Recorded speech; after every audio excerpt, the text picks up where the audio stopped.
Hi, I'm Kim Coleman. I'm a candidate for Congress in Utah's 4th Congressional District, coming live to you again tonight, as we have been every night or most nights for the last several weeks. And in our social distancing, some social isolation, we've been creative and in the digital space coming to you as we near our primary elections. And so it's been really fun to me to have special guests join me so we can chat. I want to invite you to please put questions in the Facebook thread. Any questions, comments? We'd love it to be interactive. So while I have a guest and it's not totally bi-directional, please participate if you can. So tonight we have Herriman Councilman Steve Shields, and let you introduce yourself and say hi. Hi, Kim. Thanks for thanks for having me on tonight. This is great. I'm recently elected to Herriman City Council in January, but I've been following you for a little over a year now. I kind of first came to my attention early last spring and started seeing all the things you were posting on Facebook. And I remember telling my wife, I'm like, I've got a new political Facebook crush. Like, I love all this stuff she's posting. This is fantastic. Well, and I think I met you in person. I mean, in real life was, gosh, you know what I think is really how things are supposed to be. And it was in a small meeting of a small group of people trying to come together and organize to advocate for something in your community. Do you Right. want to tell us what that was? Because we'll talk in depth about that, but Yeah. Um, the Olympia Hills thing was a huge issue for West Side communities, specifically Herriman, as it's directly adjacent to us. And a group of citizens were organizing, trying to spread the word with some citizens in other communities and informing them about what was coming and some of the things that were associated with Olympia Hills. And it was really kind of an inspiring meeting just to see this grassroots effort of a bunch of people getting together and saying, government isn't working for us right now. This is going to be an issue. How do we communicate our opposition to it? and truly, I get asked all the time, how did you get involved in politics or how did you become civically involved? And that is really how it happens, I think. I don't know that any of us, or at least for me, and probably not you, Stephen, where I don't think we dreamed that we would one day be a city councilman or a state legislator or a congresswoman. But there was a problem in our community. You know, for me, there was a problem in my neighborhood. There was a problem in my school. There's a problem in my city. There's a problem in our county. And there's a problem in America right now with our Congress.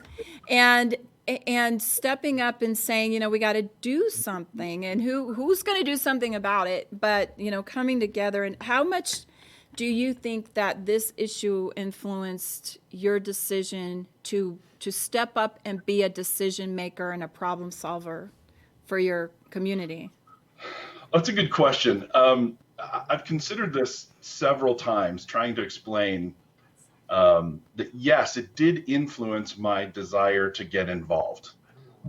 It got me to meetings, it got me out to public hearings, it got me talking to members of the community. I did not see it getting me out to run for office. Right. Um, and I don't want to mislead anybody saying that that wasn't part of why I ran, but to say that that's the reason I got into politics would be incorrect, because that suggests that maybe that's the only issue, or that I'm only running for office to advocate for a solution to one specific problem, and that's not really true.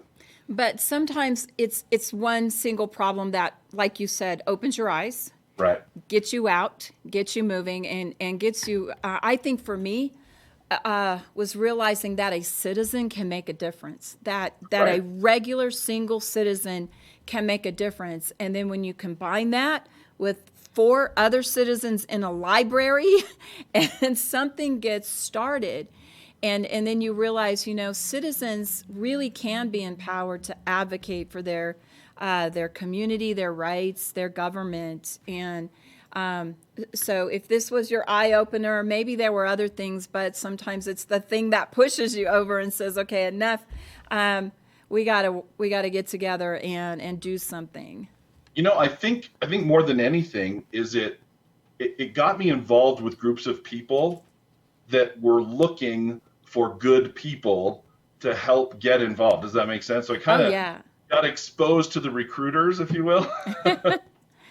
Exactly. And then and realizing that you have neighbors sometimes very close to you that you didn't know before care about the same things, and getting together. And I think sometimes, somewhere along the line we were told that it's not polite to talk about politics, but all of a sudden when something impacts your community, you can't not talk about the issue or the problem or the challenge. And I think that's what it is. That's something that's energizing and inspiring, is to find that out, that you really can get together with like-minded people and make a difference and make a change. And now you are an elected city councilman, and that makes you a bad guy now, because you Yes. somehow, the day you got elected, now you're on the other side. And you're one of those Yes, it's true, politicians right? now. Uh, it's amazing. I mean, I, I think there's a lot of like-minded citizens and constituents here in Harriman, so I haven't really run into the super bad guy label yet. Just wait. But No, yeah, just kidding. No. I think the thing is, to your opinion, right? As soon as you make a decision on something, there are some people that are going to be disappointed with that decision. If you make a decision that pleases everybody, well, that's probably a really simple, easy, small thing. Right. When you make a big decision about more important things, yeah, there's going to be some people who disagree with you. Well, But to your point, sorry, I just wanted to say something. To your point, you were talking about how um, one citizen can make a difference.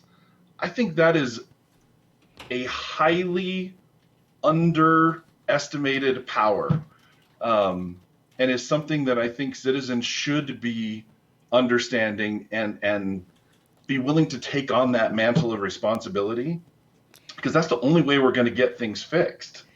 well, there's a special three words that are so meaningful to us, and sometimes, sometimes people don't believe that we, the people, really mean something to their elected officials. And I think, for me, I don't ever forget that. And so you're just a great example, maybe a very recent example of someone who saw a problem in the community, maybe a few problems, or just, sometimes the motivation is just that I want to step up and help. It might not even be a controversy. It might not even be a problem. It might just be, maybe I have some time, maybe I have some interest, and I think I can do good for my community. And so I think you're kind of an example of all of that. And now you've just recently been elected to Herriman. I'm just going to say right now that Doran Barton is also helping with our little Facebook Live tonight. So I'm going to invite him at any point to jump in and ask a question, because Doran lives in Herriman and you are his city councilman. And Doran, a lot of you out there know who Doran is. He's very active in social media too,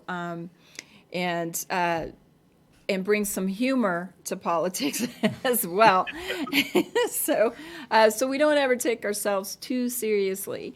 But so let me ask you, let's just start with coronavirus. How is Herriman City responding to our current crisis? And let me just speak for both of us when I say, we hope that you're doing well with it. A couple weeks ago, we were concerned about your health. We're still concerned about your health, but we're also concerned about your livelihood and your mental health as well. So how is Herriman responding? So as a city, we were a little bit reluctant to take on some of the actions that were going on originally. Hey, nice flag move there. Um, You saw how I did that? That's pretty good.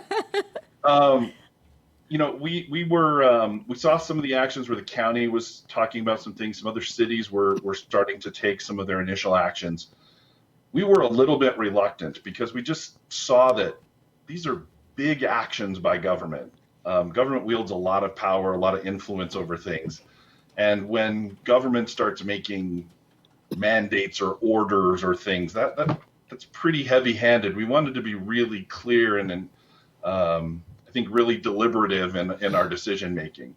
Um, but we did follow the leadership of the state and the county in some of their recommendations about social distancing. As a city, the management instituted some of their protocols where they split the teams in half, and so we had an A team and a B team that were working different weeks, and so we had people working at home and then people working part-time in the office. Our police force, I think we actually had to split 3 ways to make sure everything was covered. A lot of making sure that we had the key services operating, making sure that public safety was never in jeopardy or questioned, and that takes a lot of organization, a lot of effort. So I'm really proud of the work that our city management did. Our staff, they've been unbelievable with the level of attention and communication they've been giving out. One of the things that I really appreciate, I'm going to call out a little shout out to Tammy in our public information. She's an assistant city manager now. She just got promoted right before all this broke loose. And she has just been spearheading this great communication effort with our local businesses, talking to them every week, sometimes daily, reaching out to different businesses, talking about here's how you get in touch with certain resources, here's how we solve certain problems, here's what we're going to do for you, here's our plans going forward. We're going to talk about if you're still open, how we can get attention to you, those kind of things. So that's been really, really great. The backing away from some of those decisions it's a little harder to unwind than we would have thought originally. It's a little slower. It's a little there's no switch you flip and suddenly everything's turned back on. And maybe that's appropriate with some of the concerns that are out there, health concerns. But right now, Herriman is open for business. We're happy to see our local stores opening back up and seeing people visiting. And I haven't quite gotten rid of my Corona due yet, but I'll try and get that done this week. But yeah, those are all really positive things happening. So the city is doing well with it. So you really, you are sworn in as a city councilman, and then, coronavirus was right around the corner. That is some serious baptism by fire to make such big sweeping adjustments to your city functions. But now, and for the last couple of weeks, you're also looking at budget problems too. So you are really coming in at a time that really is going to stress your management, your operations, your leadership, and we still don't really know how that's going to be impacted. When businesses shut down, they're not producing revenues. When people aren't working, they're not producing tax base for the various levels of government. And so we still don't know what that looks like. And like you said, they don't just go back to work in a day. And so this gradual coming back online, fully online, we still don't really know what all those impacts are going to be. And so do you think that you and your fellow council members will look at preparedness differently, or do you feel like Herriman's still a pretty small city. It's grown a lot in the last decade. So sometimes having capacity as a young and smaller city and growing as fast as you are, to have the capacity to save, to have the rainy day fund, to invest in preparedness isn't always a luxury that a city your size or where you are in the developmental stage of a city is. So do you approach that differently moving forward? Yeah, I think we're going to have to, at least to a certain degree. We're really lucky to have one of, if not the best, municipal financial manager working for the city of Herriman. Alan is absolutely incredible. His level of analysis and detail is second to none.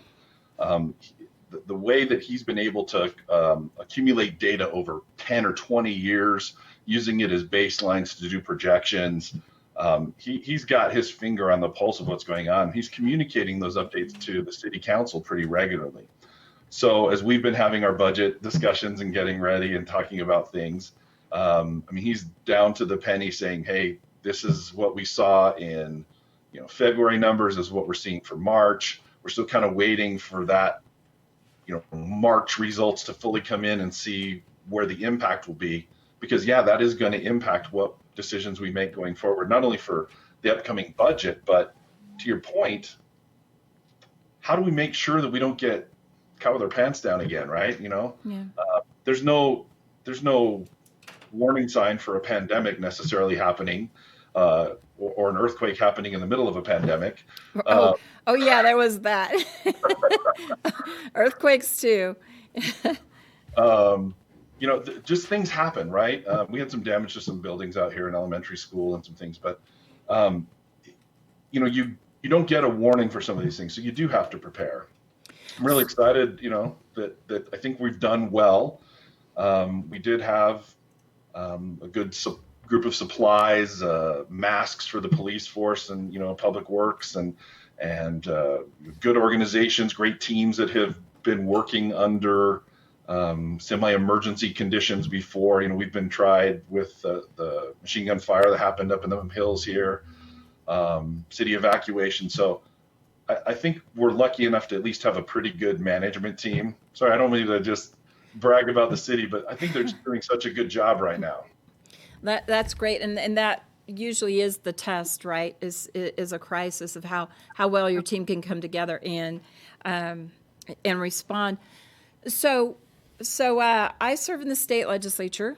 I'm running for Congress, and I think I'm a little bit surprised, maybe a lot surprised, maybe not surprised, at how many people first response was, "What's the federal government going to do?"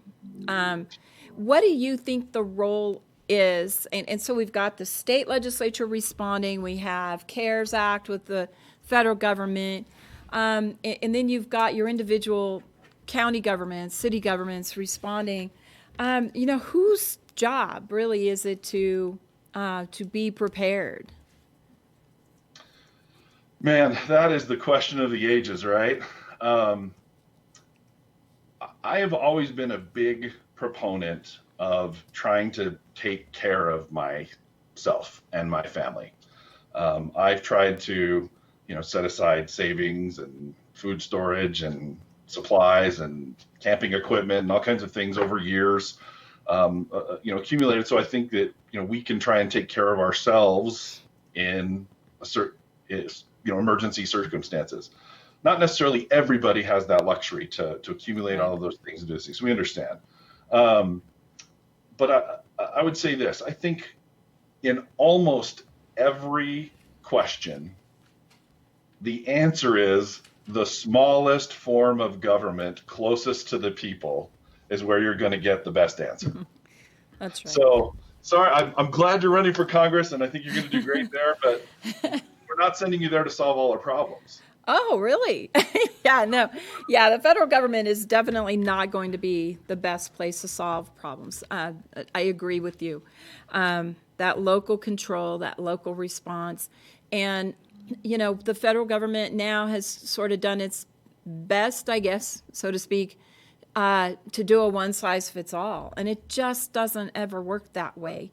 They're responding quickly with sort of a blanket solution. There really hasn't been time and a micro level ability to say, this is what this community really needs or that community really needs.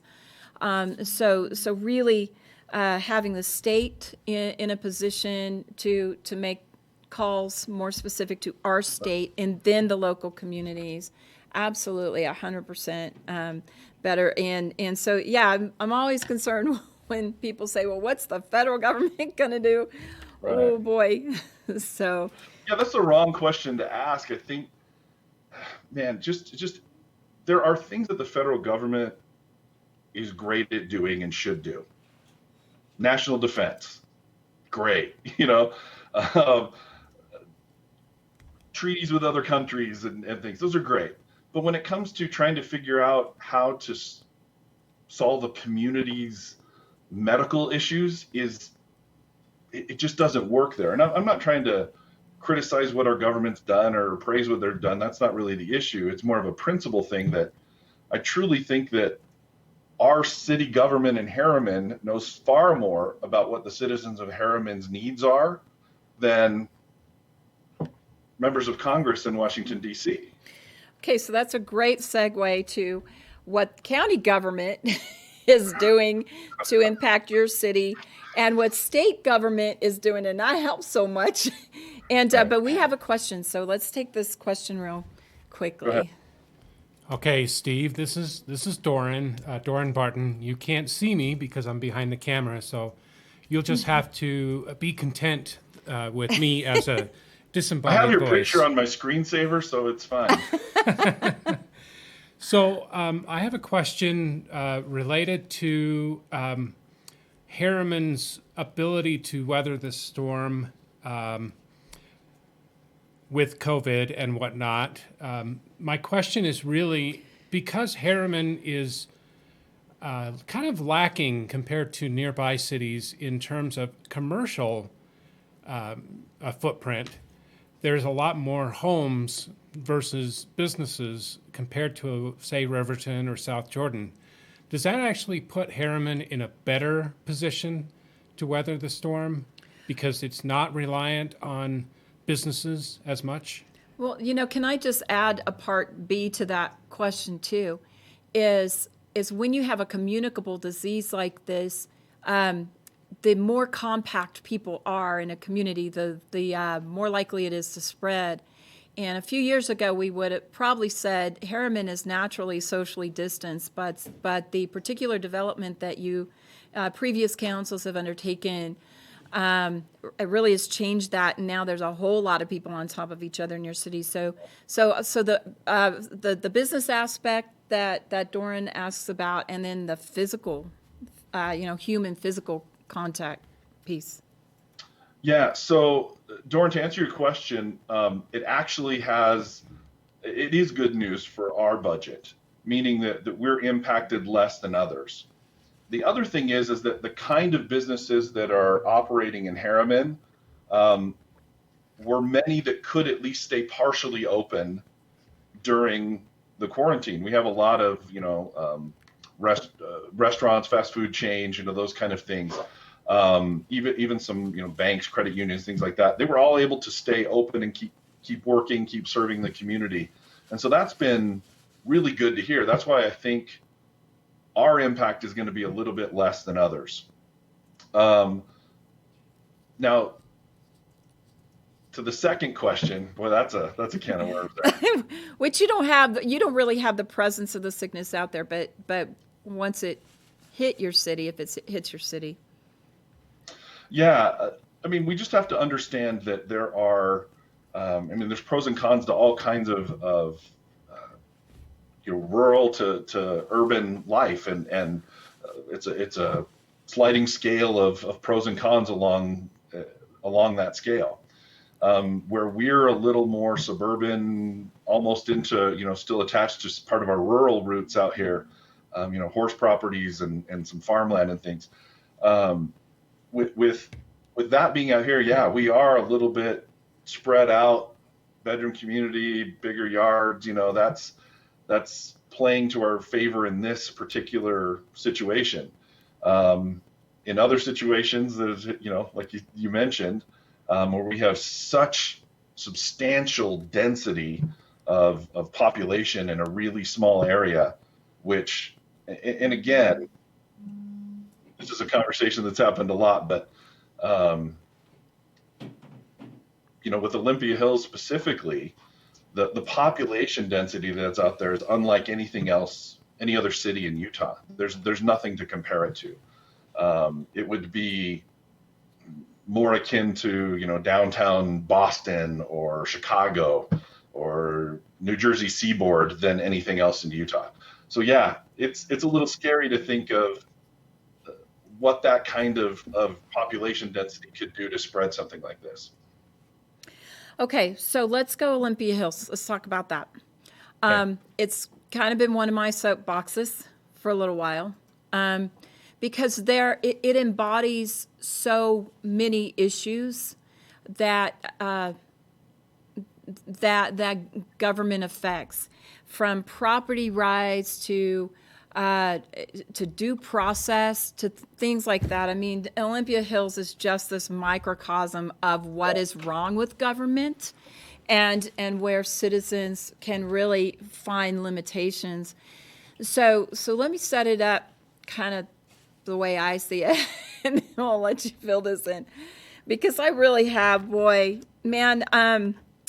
When we first learned about this, and it wasn't even Olympia Hills, before Olympia Hills happened, I remember having some frequent meetings with elected officials along the west side of Salt Lake County and saying, look, we have the last green belt in Salt Lake County. This is our capital county.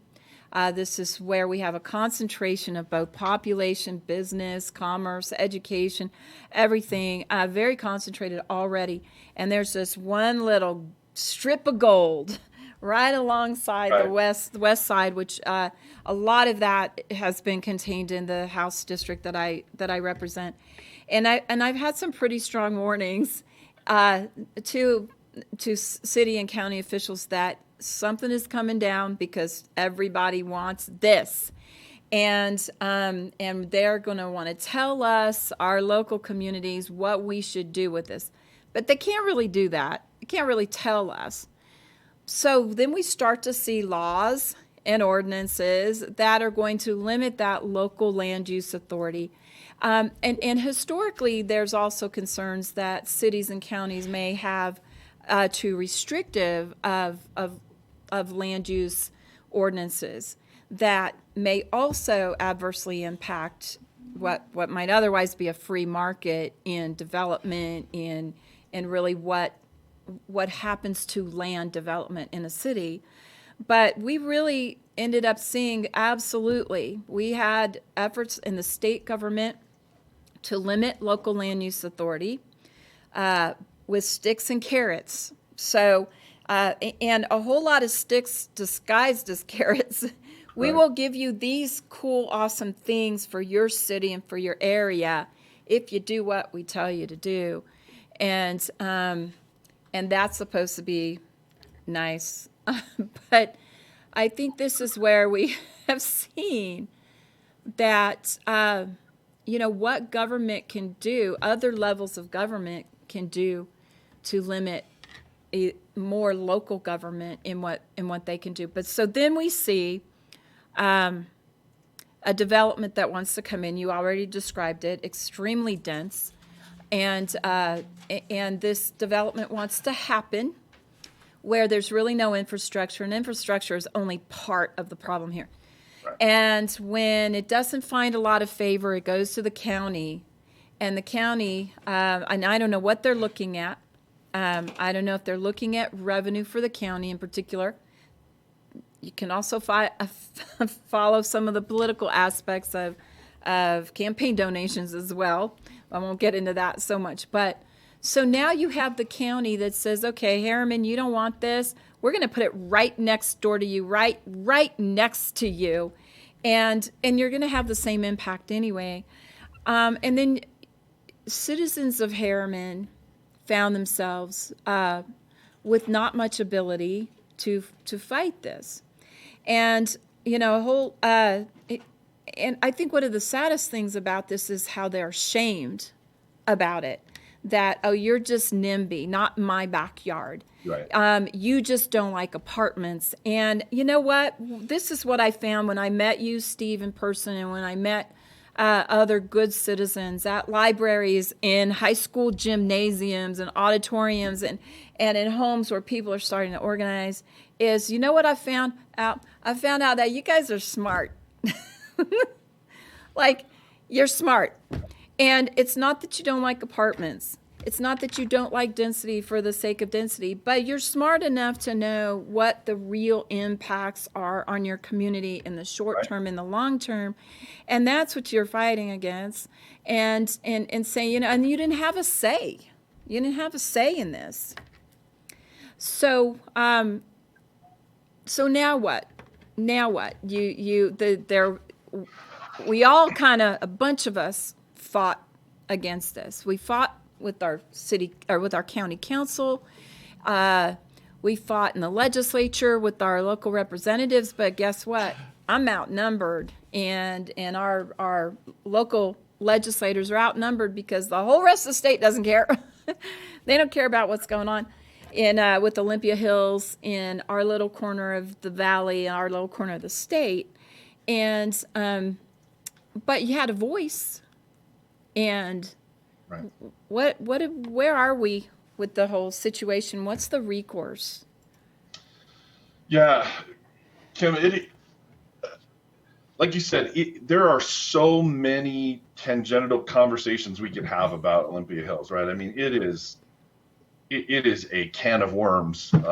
It touches just about every level of political and even constitutional issues. It was heavy lifting. Let's just put it that way.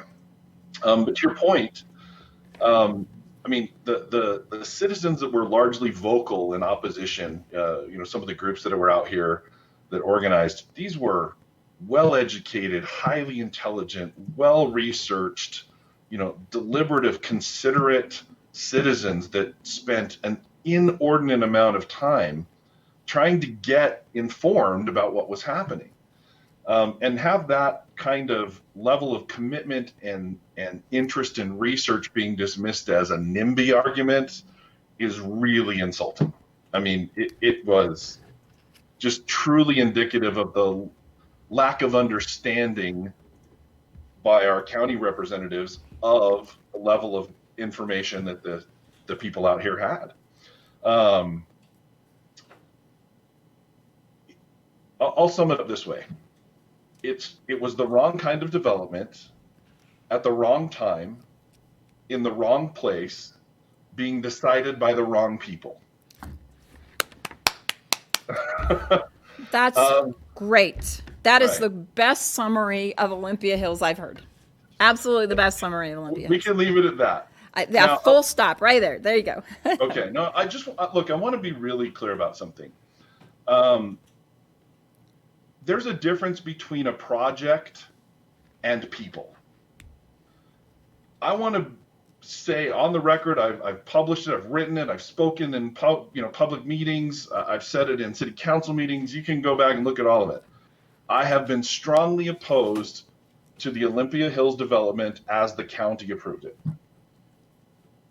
That doesn't necessarily mean that I'm against a developer or I'm against the people that were involved or there's any personal grudges here. There's a big difference between disagreeing on a principle and being disagreeable as people. Yes, always. And I think so much the rhetoric and nonsense and noise becomes disagreeable rather than just disagreeing on the principle. So I don't want to cross any lines or speak out of turn there. So the question is, what do we do now? There have been some initial conversations with the landowner and the developer out there about possibly making some modifications to the approval and the level of density out there in consideration for annexing into perhaps Herriman, because there's some things that we can still offer the developer that would be tremendous advantages to him. Big monetary savings in terms of water, infrastructure, just all the way around. It would be better for him to move into our city. So we're hoping that through continuing those conversations, which have largely been on hold since it was approved because of COVID happened right after that. The conversations have been really slow. I don't know of anything demonstrative or meaningful that's happened. But let's just say that there are efforts to continuing an ongoing efforts to communicate with the developer to see what can still be done. I don't think the final chapter on Olympia Hills has been written yet. Okay, so you really did have about the best explanation, the best summary of Olympia Hills.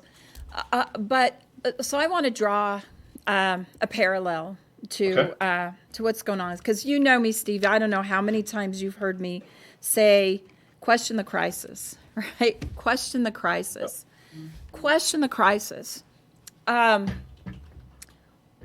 Olympia Hills largely came out of a crisis framework that's being perpetuated largely through certain sectors, certain think tank organizations that have perpetuated this idea that we have a housing crisis. And, we should question any crisis. And I questioned it. So I was in a meeting of a bunch of legislators, all the legislators, and we were told, we have a problem. We have this many family units, but only this many housing units, and there's a disparity, and therein lies a problem. And so government should rush in and do something. Government invest in land, government invest in affordable housing, government invest in becoming developers. And so I asked the question, I thought this was a simple question. How are you defining family units? Yep. And the panel of experts and think tankers and said, well, we don't really know. Go ask this prominent person with the think tank. And I said, no, really, you just presented a crisis. You're asking us, you're suggesting we begin to invest millions of dollars as a state to mitigate this crisis, and you cannot give me the metric on this. And they said, well, yeah, we just don't know. And I said, okay, let me rephrase the question. This is my home right now under my roof. There is my husband and a couple of minor kids. My father has been living with us as he needs a little bit of care. I have a college-age daughter who's living at home, and I have a son on a mission where this house is his residence. How many family units are you considering under my roof? And then we have a friend that is using a room in the basement. So they said, well, we really don't know. And I said, okay, if you cannot define the metric, how do you define the crisis? So finally, one was honest enough or forthcoming enough to say, yeah, that'd be 4 or 5. And I said, so what happens to this disparity between the number of housing units to family units when you just called my family, the people under my roof, 4 or 5 different separate units? And I said, how do you do that? And they said, well, because we believe if there was much more housing available and much cheaper, they would all leave your home. And I said, so that's what you're calling the crisis? And they said, well, yes. And I said, what you call a crisis, I call a family. And they have now used their own assumptions, their own formula, to place a value assumption on what's happening under the roof of my house, but now expecting me as a taxpayer to pay for it, to rush in crisis mode, and I've also seen the other numbers. The housing crisis is not what certain people want you to think it is, and so then Olympia Hills is a ripe. It's a ripe landscape for Olympia Hills to come in, and for people who don't live in the west side and the southwest quadrant of Salt Lake County to say, oh, you guys are all selfish because there's a crisis and everybody needs to do their part, and you guys need to accept this so that the rest of us can sleep at night. And, this is a problem. Now, here we are. And I've been saying this has been my soapbox for years now. Question the crisis because it's coming, West Siders. Right. And now we have another crisis. And we responded very quickly, very reactionarily, largely out of fear, a whole lot of unknown. And so we've once again made some big moves with multi-government level responses to the crisis, and we're still questioning it. And I still say it's very healthy for us and necessary to question this crisis. There's still so much we don't know, but absolutely promise you, we know this from history of the world and governments, is that government and different interests will exploit the crisis for what it would like to do. And I think we're trying to find that balance where originally we were trying to control a sickness. Now we've seen a lot of effort to control people. And we need to be very, very careful about that. So where you kind of came into office and as a citizen activist for the last couple of years dealing with an opportunity that was exploiting, I think, a crisis or a presumed crisis that we need to question. Now we see this at a bigger scale, and we still need to question the crisis and make sure that things are not exploited. The crisis is not exploited for the benefit of what some might want to do in that crisis. And Kim, I think I've tried to articulate this too. I think Doran actually has heard me say this too. Is I think that one of the very most, I don't want to say this, probably the most dangerous thing that government can do is have good intentions. That's probably the thing I'm most fearful of my government than anything else. There's a Ronald Reagan quote. Yeah. We're the government, we're here to help. Yeah. Scariest words, most frightening words, we're the government, we're here to help. We're the government, we're here to help, yeah. And it really is, I mean, there are big problems. There are things that really government could help with. But the problem is that when we do things because we think or we feel or we believe or we feel good about a solution, like, oh, there's a problem. Okay, we're going to do this because we have to do something. That's the worst kind of reaction from government, especially federal government. Look, government, I tried to have this conversation with somebody just a while back, and I was saying they were complaining about how things are really slow in government, that bills can take forever and things get debated and these processes go on and on and on and on and on. That's a good thing. Right. And I was trying to say, I think that's a really great thing. I think the longer it takes, the better the solutions are. Our government wields so much power. They can do, we saw, I mean, a government decision to recommend quarantining led to the largest unemployment numbers we have had in American history. The largest 1 week filings of unemployment ever. Well, so, coming off of the greatest peacetime economy in our history too. Exactly. And that could turn that fast. That just like that. So the right or wrong of the question we'll set aside for just a second. But the understanding of the government decision could have that broad of an impact, not only just on our local businesses and stuff, but we're talking global economic fallout because of this decision. So it's more important than ever to make sure that they have good information from good sources that has been vetted and reviewed and considered fully, and then try to make really measured decisions that are backed up by good data. For example, let's go back to this housing crisis thing, right? I mean, nobody talks about what that housing gap or the housing shortage is.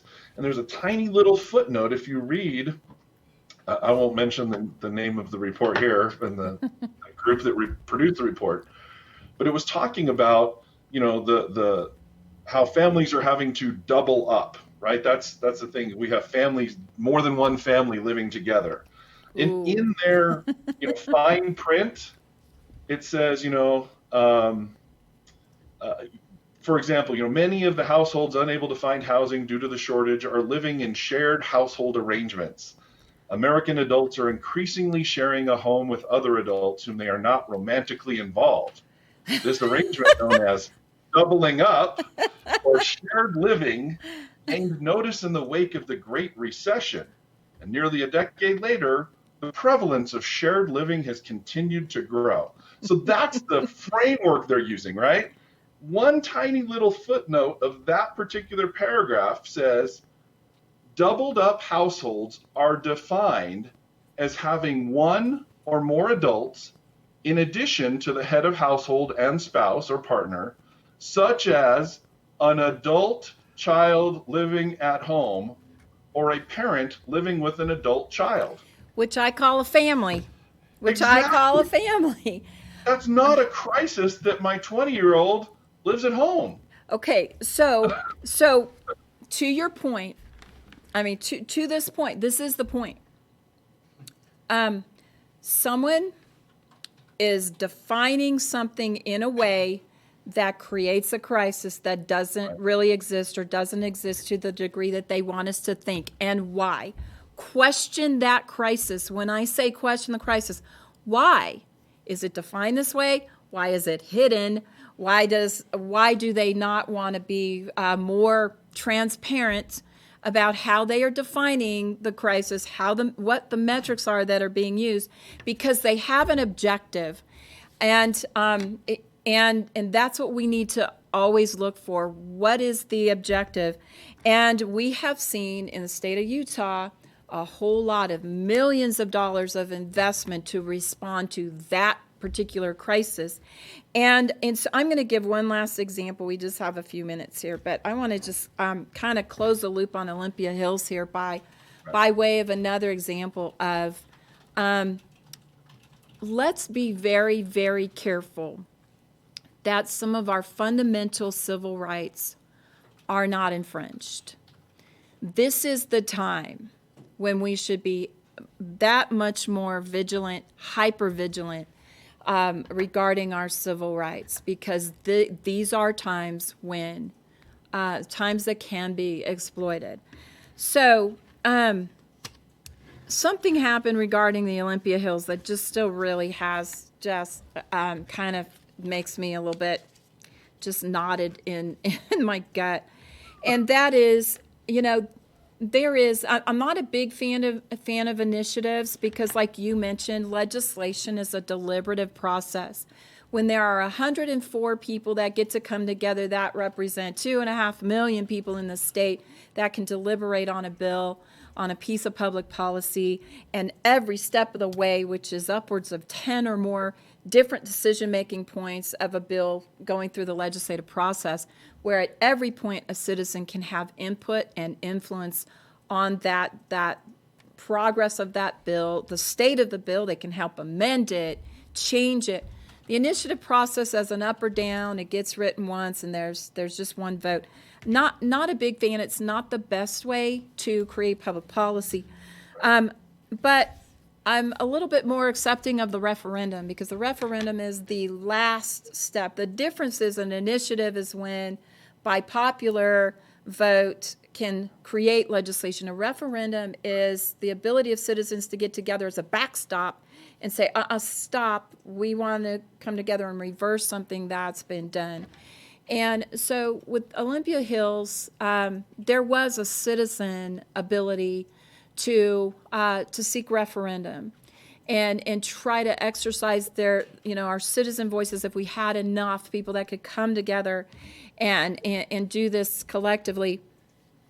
But COVID happened, and an interesting thing, our governor, he gave what do we call it, an executive order of sorts, that at the same time we had candidates that were seeking a position on a ballot through signature gathering, but found out through COVID that was very difficult to do and maybe not advisable. And so he said, okay, let's modify that process to make it fair because there's a pandemic happening. But within the very same week, I think, within just, maybe even 24, 48 hours, declared that there would be no modifications either to, or similar modifications to the referendum, which is also a process of citizens getting signatures. And it was puzzling to me that they're basically the same. One would get people on a ballot, one would get an issue on a ballot. Both of those very integral to our rights as citizens to have a voice. And one was honored and the other wasn't. I'm profoundly disappointed. We did some math on that. I can't remember the numbers, but because the governor's office, lieutenant governor's office, our county clerk would not make analogous modifications, what was it going to cost? What would it have cost? It was in the millions. It would have been. So there's an estimate that they would have been able to get the number of signatures if they were able to get 60,000 homes, basically.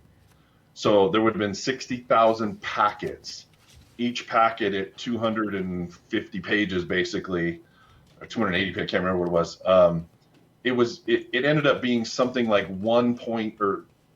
16 million pages at over $1 million cost to print all those pages out. So, and the burden would have to be on an individual voter. If I wanted to sign that referendum, I had to print up 250 pages myself. This is what this was. The largest poll tax I've ever heard of in the history of the U.S. The largest poll tax in the history of the U.S. I'm profoundly disappointed in that. Very, very puzzled that out of the same office you could have it favor one and so disfavor the other, put a poll tax on one. It's a travesty. It kind of got buried under, COVID happened. And so we can see Herriman for Responsible Growth, if you go on their Facebook page and look at the response to this and just how, gosh, I don't even have words for it, Councilman. It's sad, but it's frightening to see civil rights infringed. And if it was, and there's a question about the modification to the signature gathering for candidates as well. Right. But I would be much more settled if it was the same across the board. I agree. For every situation. But when you see government picking which processes it wants to favor and which it doesn't, which individuals get favored in a certain circumstance and which ones aren't, that is the worst of government. Yeah, picking winners and losers is not the role of government. And unfortunately, that's exactly what happened in this case. And to take it one step further, it is asinine that that's the process that is established for gathering signatures. Look, let's go back 20 plus years in Utah. Utah was one of the very first states to adopt electronic signatures, digital signatures, as legally binding signatures in legislature. I think we were the very first state to do it. As a matter of fact, our governor has signed bills that way, signed bills into law using digital signatures, and yet we can't provide our own citizenry that same access to technology that is it is ubiquitous in the business world right now. You can sign mortgage documents digitally. You can sign business contracts digitally. Why in the heck? Sorry, my redneck is going to come out here. What in the hell is wrong with our government's processes that we can't just make this a more reasonable process using modern available technology? Well, like I said, if it was fair across the board and the standard and the process was the same across the board, I would have far less heartburn. Yeah, but it sucks, but at least it's fair for everybody. Right. Now, or unfair for everybody. so it's equally unfair for everybody. But to your point, I think if you did not catch us last night when we had Utah County Clerk Amelia Powers Gardner talking about sort of the next, new innovative way that we can have security in our elections, which would include, eventually a comfort level with signature gathering. And I think that's probably what it comes down to. There is probably part concern about security, part an effort to make that harder for reasons. And I think there should be a good threshold for referendum. You shouldn't be able to have just a few Right. people get together, for breakfast and overturn what a thorough legislative process did. So I'm okay with the threshold being a good high threshold. It shouldn't be impossible, but if you're going to modify it because we have a pandemic, then modify it straight across the board for everybody. And that's when I think that's a good example to me of where government or government policymakers can really reveal, picking winners and losers. That's what we saw. And so really, was the first way truly a response to pandemic, or was it something else? Or was not modifying it for Olympia Hills, because of outcomes and not process? So I mean, these are just really, please question the crisis. It is exactly when we're in a crisis when we can be vulnerable to things. Our rights can be vulnerable because the nature of the crisis itself may be that we're dealing personally with the crisis, and that is not on our, in our Maslow's hierarchy of need. We're just not there. We don't care what's going on there. Or other times we just buy in. I mean, historically, people have bought into the government's claims of what a crisis is, a particular crisis, and how we should respond. And people say, okay. But, whatever it is, right now it's time to be hypervigilant, time to always remember what our civil rights are. Try to get good information, and it's okay to be cynical. And I question the crisis, and that's okay. We should be. We should be. And you know what? It should. The thing I appreciate, Kim, the reason why I am so on board and I am a big supporter of you, I have absolutely nothing personal against Ben McAdams. From all accounts, he is a upstanding, wonderful human being and a good man. And I have heard no personal criticisms of him. I would never say anything. But I don't feel that he is really representing our citizenry well. And I know you're going to do a good job because of the fact that you're willing to ask those hard questions. We don't need rubber stamp legislators. We don't need yes men. We don't need party politicians. We need deliberative thinking, intelligent questioning people who, for lack of a better term, maybe are cynics. Just don't take it at face value. Look at it, question it, tear it apart. Be slow, consider it, and then come to a good decision. And that's why I'm so excited you're going to be there, because I know you're going to do that. Slap those guys around a little bit. Well, thank you so much. And that's what I've found in you. And, the same thing is that careful, deliberate consideration of things. But I just want to congratulate you again on your election and being this new councilman, how you've been able to, like I said, you were just thrown right into the fire here. With so many aspects of governing that you have to deal with. But this is where it starts. I mean, it's citizens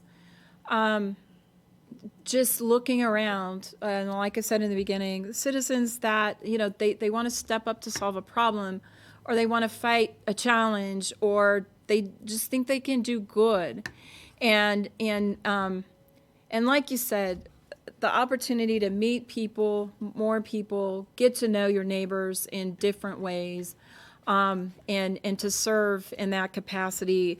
I'm excited to see what you'll do, and you've got a great council out there. You really do have a great council in Herriman, and you know, I've got a number of friends on that council that I respect, and it's a great little city you have there, and I appreciate the work that you've done, Steve, to just step up as a citizen and say, you know, I'm going to contribute. So, well, thank you so much for being with us. And I'm just going to check real quick. Do we have any questions, any more questions before we sign off here? Doran, what would you like to say to your councilman? Hi, Steve. I'll see you at the store. See you at the store with the mask on. That's 6 feet apart.